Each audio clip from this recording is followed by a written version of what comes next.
Today I will be talking about electronics, and this will be just a brief introduction about all you need to know to get started. So what are our objectives today? Firstly, to understand why electronics are so important. Secondly, to understand the movement of electrons, to know circuit fundamentals such as Ohm's law, voltage, current, and resistance, series versus parallel circuits, etc., and to be able to design your own circuits. Firstly, why does this matter? Well, circuits make up so much of what we use every single day, from phones and cars, which use these tiny circuit chips, to even drones and prosthetic arms. Firstly, what are electrons? Electrons are negatively charged particles of are located within they're within atoms, but they're outside of the nucleus. So in the picture you can see right here, this is where the electron would be located. Electrons can transfer through friction. So for example, if you're going down a slide, friction from you going down, it transfers electrons from you to the slide. And so when you touch the slide, we get shocked. This is when electrons move from the slide back to us. Next, voltage, current, and resistance. Voltage. Voltage is represented through the letter V. It pushes electrons through the circuit and is measured in volts. Resistance is represented through the letter R. It resists the flow of electricity and is measured in ohms. And then current is a little confusing because it's represented with the letter I, and it's the amount of electricity flowing through a circuit. Current is represented through amperes or amps. So if you're confused, you can think of it kind of like a water slide. So you are like an electron. Resistance are the twists and turns within the slide. Voltage is the water, and current is the amount of people who can go down that specific slide in one day. So the more water pushing you, which represents voltage, the faster you can go. And the faster you go down the slide, the more people can go down the slide that day. And the twists and turns in the slide, as is resistance, make you go down slower. So therefore, the higher the voltage, the higher the current. So the more water pushing you, the faster you can leave and the faster people go on that slide that day. And then the higher the resistance, the lower the current. Because if you go down slower, then less people can go on that slide. Next, Ohm's law. Ohm's law is basically just a formula which shows the relationship between voltage, current, and resistance in a particular circuit. So like I said, V represents voltage, I is current, and R is resistance. So for example, if current is 5 amps and resistance is 2 ohms, what is the voltage? So in the formula, you can see that voltage is equal to current times resistance. So if current is 5 amps and resistance is 2 ohms, we multiply 5 times 2 and we get 10. So the voltage of that circuit would be 10 volts. So if you want to find current or resistance, you can use the same formula and just rearrange the variables with simple algebra. So if voltage equals current times resistance, then current equals voltage divided by resistance, and resistance equals voltage divided by current. So if voltage is 4 volts, law defines resistance. If voltage is 4 volts and resistance is 2 ohms, you can find the current. So the formula on the left is what to find the current with.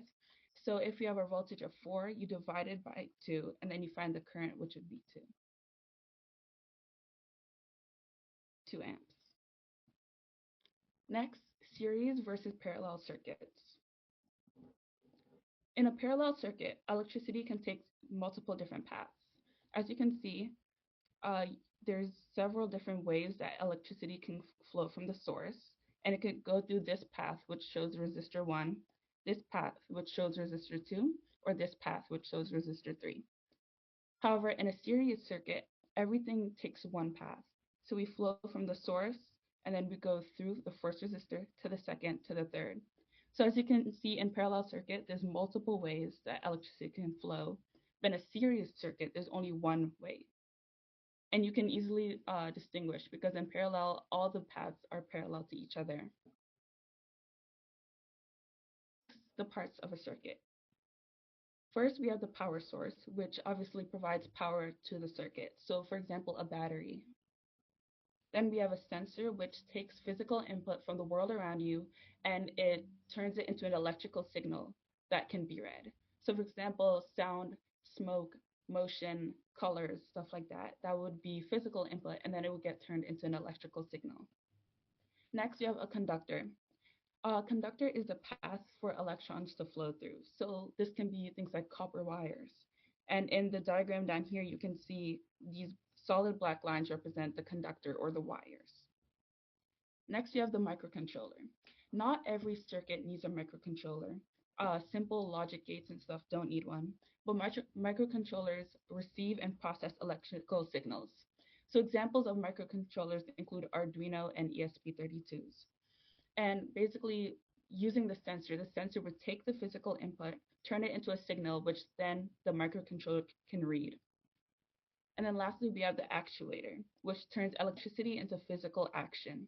So after the message from the sensor goes to the microcontroller, it would go to the actuator, which actually makes something happen. So for example, a motor or light bulb or a speaker, something that can actually perform an action. So if you're confused, the parts of a circuit can be described kind of like the parts of the body. So first we have the heart, which is the power source because it pumps blood to the rest of your body, which helps you to live and to do anything. And then the sensors are your five senses. So for example, a sensor could take sound like your ears and then turn that into electrical signals. Conductors represent like nerves. So when information from the sensors, or for example, like your five senses, moves through the conductors, it can get to different parts of a circuit. Microcontrollers are the brain of your circuit. It's what takes this information, the signals, and processes it into something that can actually perform an action.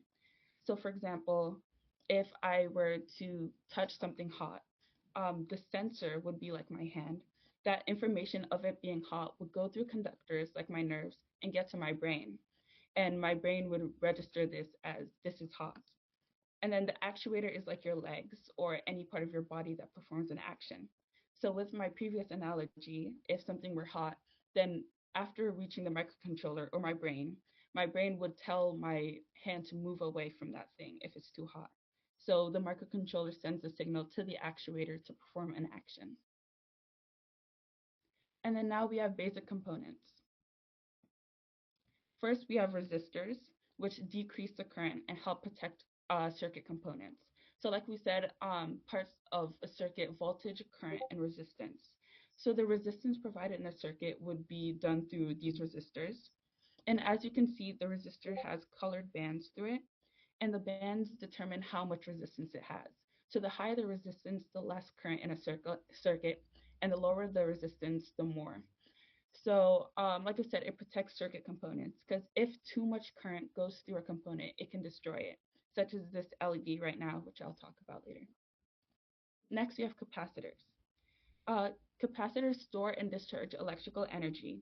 So it's kind of like a savings account. So you can put money into a savings account, and then whenever you need this or whenever you don't currently have money, you can take money out of your savings account, which is the same thing as a capacitor.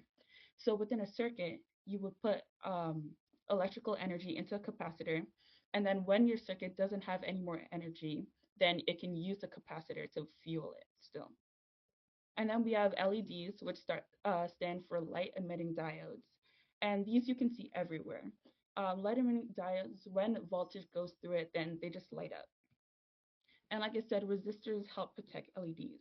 For example, if I have a circuit and I have an LED and I don't use a resistor, there will be too much voltage going through the circuit and it will cause the LEDs to be destroyed. So that's why we would put a resistor in series with it so that it decreases the current and protects the LEDs from burning out. Next, we have diodes. There's many kinds of diodes, but they mainly make sure electricity flows in one direction. Because if electricity flows in alternating directions, it can also damage parts of your circuit. And then lastly, transistors. Transistors are basically switches, but use electrical signals instead of physical manipulation. So in a circuit, you can have physical buttons that you press to have a specific action go off. But sometimes in circuits, we need to have switches that aren't like tactile. So for this, we would use transistors, which use electrical signals to turn it off and on. So it can control the circuit without you physically touching it. Next, we're going to talk about how you can make your own circuit. So for making your own circuit, you can use Tinkercad, which is a great site for all things like engineering and stuff. And I'm just going to show you a bit about the site. Okay, so this is what Tinkercad looks like. First, you have to make an account, but when you do, you have several choices from 3D designs to circuits and code blocks. So for this, I'm going to be using circuits. And then you'll get to this new page where there's nothing here, but on the side, you can see a bunch of different electrical components that you can put together. So to demonstrate my earlier points about just basics, I'm going to show you how you can make a basic circuit. So firstly, remember, we need a power source. So for that, we can use this 9-volt battery right here, and you can just drag and drop it into the workspace. So this is our 9-volt battery right here. So let's say for this, we want to light up an LED. That's a basic project we can try. So for that, remember we need an LED right here. And remember I said we need a resistor to protect the LED. So firstly, we're going to use this to light up the LED. So first, like I said, we're going to want to put the resistor in series with the LED. So for this, I'm going to change, you don't have to worry about this right now, but I'm going to change the resistance to 400 ohms. That's like a standard amount. And then I'm going to connect one part of the resistor to the positive part of the battery and one part of it to the anode of the LED. Basically, a cathode and anode are different parts of like any circuit, of any like component. So one half of it is sometimes positive and one half is sometimes negative. So that just determines how you wire it up. And then we're going to connect the other part to my battery. Um, Tinkercad is really great because you can also add code if you need to. This one doesn't have code because there's no like components you need to code, but otherwise you can also simulate it. So as you can see, our LED lit up. So that's how it would look with a basic circuit. And if we wanted to make something a little less simple, you can also add things like capacitors. Like I said, stores electrical energy. Switches, which you can turn on and off, which would help turn the LED on and off. You can add buttons that you press, um, diodes, photoresistors. I think a cool thing we could try is with the photoresistor. So as you can see with Tinkercad, you can just add different things and test things out without worrying about damaging components or burning anything out. So I think that's a really good aspect of it. So basically a photoresistor is the same thing as an actual resistor, but it depends on how much light is in it. So if I were to have a photoresistor with me like in person, if I cover it, that means less light is getting there, and that would affect how much it resists the voltage. So we can hook it up to the button, to the battery, sorry. And then the other part to the LED, just like we did before. And then we can start the simulation. And you can see, let me just look it up real quick. I think the Tinkercad, the photoresistor is a little off. Smooth like this. Yeah, anyway, depending on how much light there is here, that would affect how the LED lights up. So like I said, you can use different components. There's basic components. There's more stuff like Arduinos, like I said. Arduinos are a kind of microcontroller, so the brains of your project, which you code and then they can perform specific actions. So I'm not going to do like a full thing here, but they have examples like right here of Arduinos, so you can simulate something without having anything coded. And it automatically codes here. You can use blocks or you can switch to text. like this. And then this shows simply how you would code an Arduino, which isn't important right now. But basically, you could simulate it and then you can have the LED go on and off. So if you want to try making a circuit or want to see simulations of circuits, I highly recommend Tinkercad. And there's so many automatic stuff that you don't really have to do anything with already. They're already like for you. There's so many that you can try out. So I highly recommend doing that. And that is it for the presentation portion.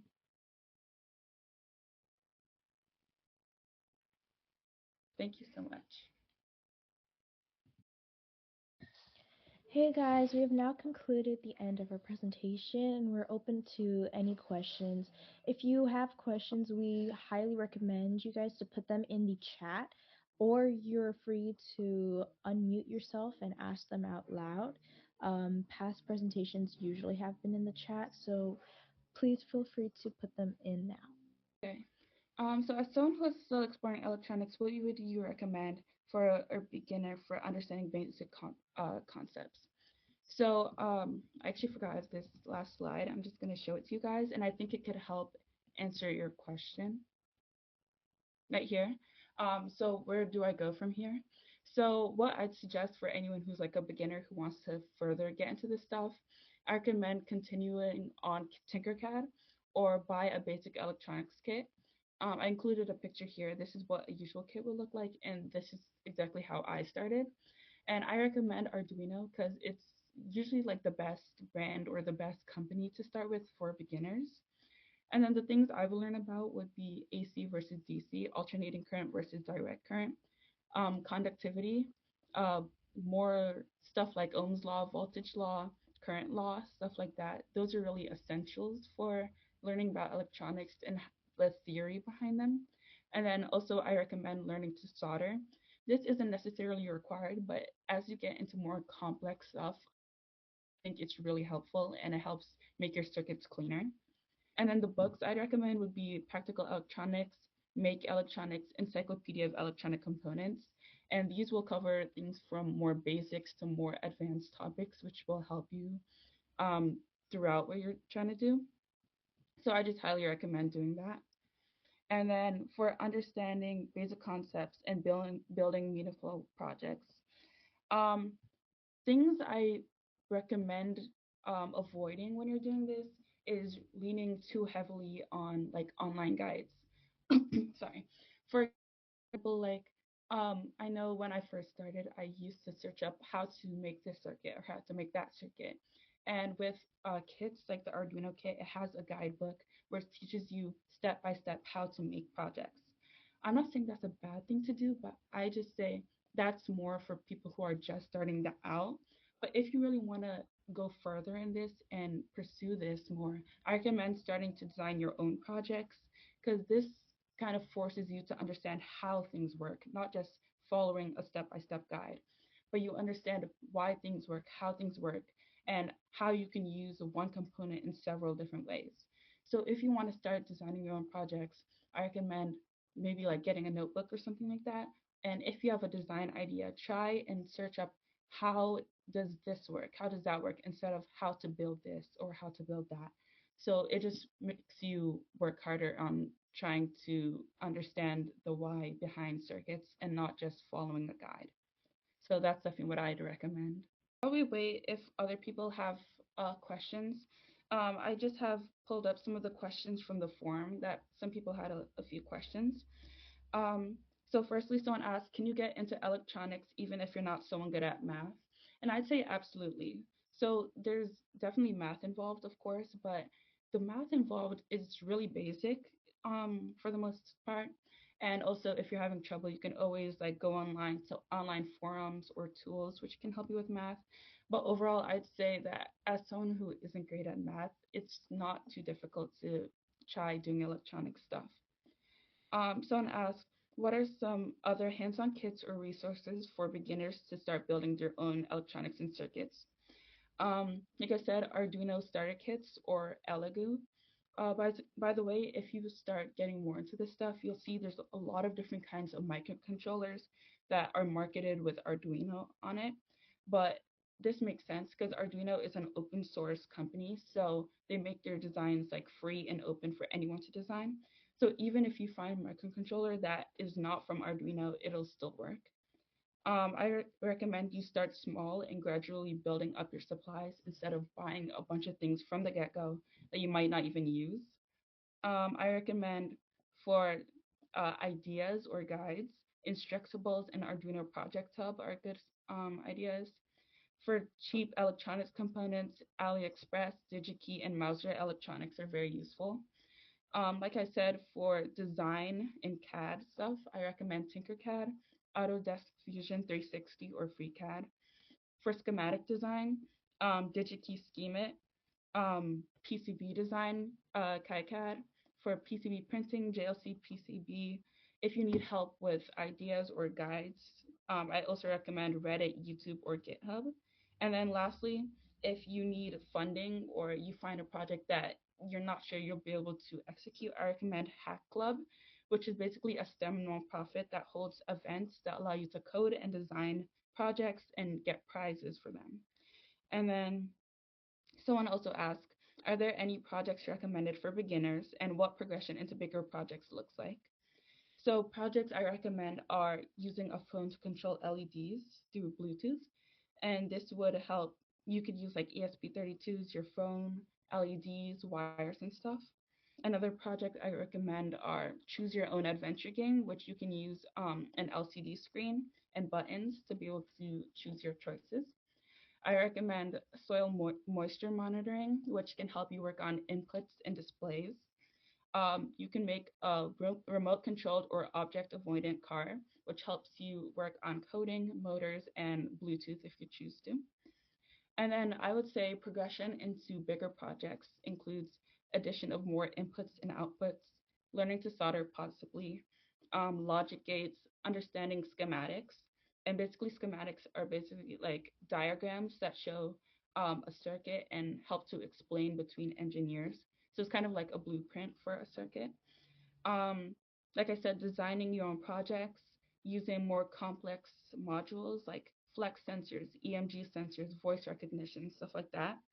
And then also, I'd say another progression into bigger projects would include making your own modules. So by looking at data sheets, buying components, and understanding how things work, instead of just going online and buying something really specific you might only need for one project, you can learn how to design that part yourself. And then you can also substitute certain components for others so you can really make it tailored to whatever project you're working on. And those were all the questions I got from the forum. So if anyone has any other questions, you can ask.